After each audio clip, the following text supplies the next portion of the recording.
Hi everybody, my name's Jason. I'm Caden. I'm Jaden. I'm Yah. And we are the Yahoo and the Torah YouTube channel, .net channel on the web. You can find us there on yahooandthetorah.net. You can find us on Odyssey. You can find us also on Rumble. So much love and shout out to everybody out there who is family. And we love you guys all. We love you dearly. And today is a preparation day. Yay! Oh, everybody's sick here, so they're not much of my drum. Yeah, I gave you a drum roll. All right. Tomorrow's Shabbat. Yay! All right, there we go. That's not too bad. So, all right. And thank you guys. So what today is a preparation day. And what in the world does that mean, boys? That means today we need to prepare everything that we're going to do for tomorrow. We need to cook today. We need to work today, clean, whatever we're going to do needs to be done for tomorrow. You sound really clogged up, buddy. How do you feel? I'm all right. How's your throat? It hurts. How you doing, Kate? I'm fine. You look like you've been drugged through a knothole, friend. I'm fine. Are you all right? Eli's just backing in after having to blow snot out of the old tutor there.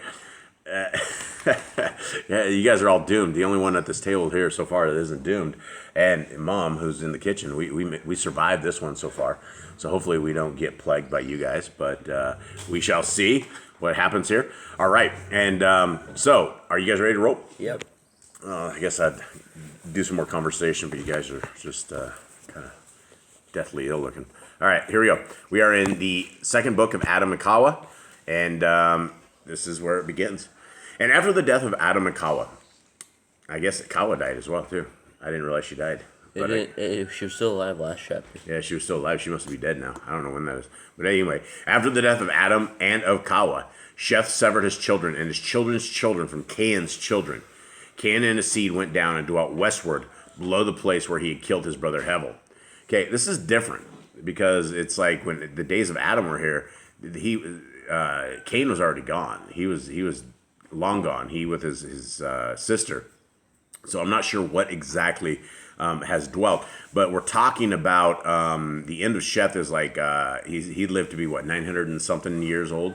And so Aḍam lived 900 and some years. So we're talking like nearly 2,000 years between the span of all this. And so there is a tremendous amount of people now.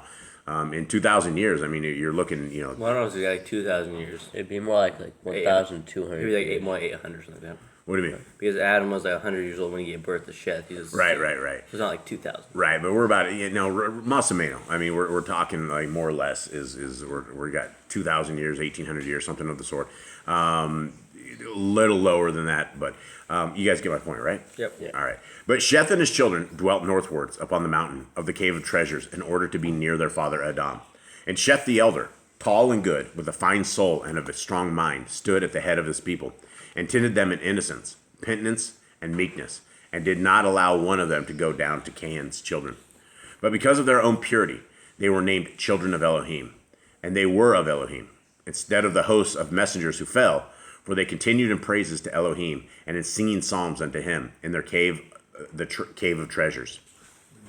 Then Sheth stood before the body of his father Aḍam, and of his mother Ḥawwah, and prayed night and day, and asked for mercy towards himself and his children, and that when he had some difficult dealing with a child, he would give him counsel. But Sheth and his children did not like the earthly work, but gave themselves to shimmely things, for they had no other thought than praises, doxologies, and psalms unto Elohim. That's interesting that Sheth is sitting there praying about dealing with difficult children. It seems like that's like every parent's prayer. You guys know what that's going to be like when you guys get old? Maybe. Oh, Eli, why are you sighing? Are you guys are you a difficult child? Sure, I'm not, Dad. You're sure you're not? You guys are awesome kids. You guys are good kids. But when you guys get old and you guys have kids, then you will be praying, beseeching Elohim also how to deal with difficult children. Okay. Let's see. Where are we at, gentlemen? 7. Okay. Therefore did they at all times hear the voices of messengers praising and glorifying Elohim from within the garden, or when they were sent by Elohim on an errand, or when they were going up to the Shamayim. For Sheth and his children, by reason of their own purity, heard and saw those messengers. Then again, the garden was not far above them, but only some 15 spiritual cubits. Now 1 spiritual cubit answers to 3 cubits of man, altogether 45 cubits. Now, this is interesting because we've talked about this before that it seems like Eden, at least from this account, was over the ground. Like it wasn't like on the ground. Yet there's a lot of these guys on YouTube that have like, we've identified the Garden of Eden. Here it is right here or something of the sort. And so there's some discrepancies with what we have, with what people say and, what these kind of books say.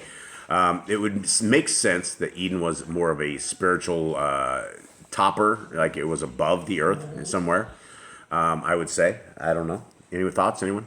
Yeah, I thought about it before and talked about like it was floating in the air, something like it's above the ground. Yeah. So, all right, let's continue on. Let's see. 10. Thank you. Sheth and his children dwelt on the mountain below the garden. They sowed not, neither did they reap. They wrought no food for the body, not even wheat, but only offerings. They ate of the fruit of the trees, well flavored, that grew on the mountain where they dwelt. Then Sheth often fasted every 40 days, as did also his eldest children. For the family of Sheth smelled the smell of the trees in the garden when the wind blew that way. They were happy, innocent, without sudden fear. There was no jealousy, no evil action, no hatred among them. There was no animal passion. From their mouth among them went forth neither either foul words or curse, neither evil counsel nor fraud. For the men of that time never swore, but under hard circumstances. When the men must swear, they swore by the blood of Abel, the just. But they constrained their children and their women every day in the cave to fast and pray, and to worship the Most High Elohim. They blessed themselves on the body of their father Aḍam, and anointed themselves with it. And they did so until the end of Sheth drew near. All right, I'm going to do one more chapter on this, and as we see the end of Sheth drawing near. Okay, this is chapter 12. Then Sheth, the just, called his son Enosh and Canaan, son of Enosh, and Mahalalel, and Canaan, son of Canaan, and said unto them, As my end is near, I wish to build a roof over the altar on which gifts are all offered. They hearkened to his commandment and went out, all of them, both old and young, and worked hard at it, and built a beautiful roof over the altar. And Sheth's thought in so doing was that a blessing should come upon his children on the mountain, and that he should present an offering for them before his death. Then when the building of the roof was completed, he commanded them to make offerings. They worked diligently at these, and brought them to Sheth their father, who took them and offered them upon the altar, and prayed Elohim to accept their offerings, to have mercy on the souls of his children, and to keep them from the hand of Satan. Okay, there's some more prayers, right? There's some more stuff that, as you guys get older, and if you guys ever end up with spouses and you guys end up with kids, you will be praying that you know how to deal with the kids when they rise up, and you will also be praying that the hand of Satan is not able to take them. And that is a prayer that I pray all the time, is that we are not, and you guys are not, able to be sifted like flour in the hands of Satan. And this is a prayer that all of us should pray, and that we should be beseeching our Elohim that he will not allow us to fall into the hands of the dark ones and the evil ones. And so let's continue on. Where are we at, Jade? We are on 6. Okay. And Elohim accepted his offering and sent his blessing upon him and his children. And then Elohim made a promise to Sheth, saying, At the end of the great 5 days and a half, concerning which I have made a promise to thee and to thy father, I will send my word and save thee and thy seed. And we know from John 1:14 that the word was made flesh, and that was where Messiah Yahushua came. And that is amazing that we hear this all the way back in the very beginning, things of this nature. Then Sheth and his children and his children's children met together, and came down from the altar, and went to the cave of treasures, where they prayed, and blessed themselves in it, the body of our father Aḍam, and anointed themselves with it. I don't know what to make of that exactly what they were doing when they were blessing themselves in the body of Father Aḍam. I think it's just kind of around. They just kept, Father Aḍam. Yeah, I hope it's not like a crazy thing. Yeah, I don't think it is. They know who to praise. They know who to pray to. I don't think they're doing anything crazy. And these guys were the forefathers of righteousness. Okay, 8. But Sheth abode in the cave of treasures a few days, and then sufferings unto death. Then Enosh, his firstborn, came to him with Canaan his son, and Mahalalel, Canaan's son, and Yared, the son of Mahalalel, and Canak, Yared's son, with their wives and children, to receive a blessing from Sheth. Well, there's the whole lineup right there, right? There's all the guys, even to Enoch, right? Isn't that amazing? All the way down to that. So you could see how far we are and how far the world is, because we know that when Enoch's out there, he's having to minister to the watchers who are down off the mountain, who are down all around. And then, the world down below, we're talking, some, 1800 years. So when Cain left, he and his wife, they all had kids, and they had kids, and Yeah, they had and kids. I think they're all defiled now with the angels, right? Cain's kids. I'm sure they probably are. I would imagine they are. It's something at this point. But there's a lot of them, right? They've been reproducing like mad. Okay, 10. Then Sheth prayed over them and blessed them and adjured them by the blood of Hevel the just, saying, I beg of you, my children, not to let one of you go down from this Kadesh and Pure Mountain. Make no fellowship with the children of Cain, the murderer and the sinner, who killed his brother. For ye know, O my children, that we flee from him and from all his sin with all our might, because he killed his brother Hevel. After having said this, Sheth blessed Enosh, his firstborn son, and commanded him habitually to minister and purity before the body of our father Aḍam, all the days of his life. Then also to go at times to the altar which he, Sheth, had built. And he commanded him to feed his people in righteousness, in judgment, and purity all the days of his life. I find that interesting, right? Because the altar that he's talking about is the same one when Cain, remember when, I guess that doesn't make any sense. Remember the altar that Hevel built and threw it on? Now there's another altar that he built. So I don't know which altar this actually is. I was thinking that was the other one, but I might be a little mixed up. Okay, 13. Then the limbs of Sheth were loosened. His hands and feet lost all power. His mouth became dumb and unable to speak, and he gave up the ghost and died the day after his 912th year, on the 27th day of the month Abib. Okay, that month of Abib wouldn't be in there. I think that's the first of the year, right? The first month of the year. Yeah, that's first of the year. Enoch, being then 20 years old. Wow, Enoch's 20 years old. He still only have 45 years before he gets taken away. It's young Enoch. Yeah, this is young Enoch. Yeah, for right here. Well, how old was Enoch when he was taken away? He was 65, wasn't he? No, no. 365. Yeah, he was like 300. super old because he dealt with all this stuff. I thought he was super young. No, this is the lineup, man. This is the crazy lineup right here. Okay, then they wound up the body of Sheth and embalmed him with sweet spices and laid him in the cave of treasures on the right side of our father Aḍam's body.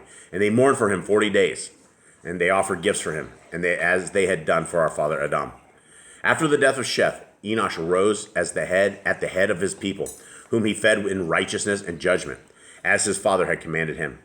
But by the time Enosh was 820 years old, Canaan had a large progeny, for they married frequently, being given to animal lusts, until the land below the mountain was filled with them. All right, that is it, everybody. Anyone have any final words on this? I don't think so. Sheth's dead. Our forefathers. They usually live in a really, really long time. They started burying them instead of just keeping the bodies around. Yeah, I don't know. I don't know when that. It's just a little odd knowing that you keep bodies around in these kind of days. It is odd. It's very also strange too, because if you don't drain the insides of people out, then they rot and they smell really, really bad. But I don't know if the frankincense and myrrh and stuff that they have on that was able to deal with that, or they, I don't know how that actually worked. Other than I don't know. There's a reason people to get buried is because they do not smell good when they die. So I don't know how you stop that. That's when old Lazarus he popped out of there. He's like, that's why his sister said he stinketh. Don't let him out. He stinketh. All right, guys. So everybody, we thank you guys very, very much. Our dogs are about to get crazy here. We love you guys. We hope that you guys keep Shabbat. We will be there tomorrow for Shabbat live service, and we are out. All right, Shalom. Shalom.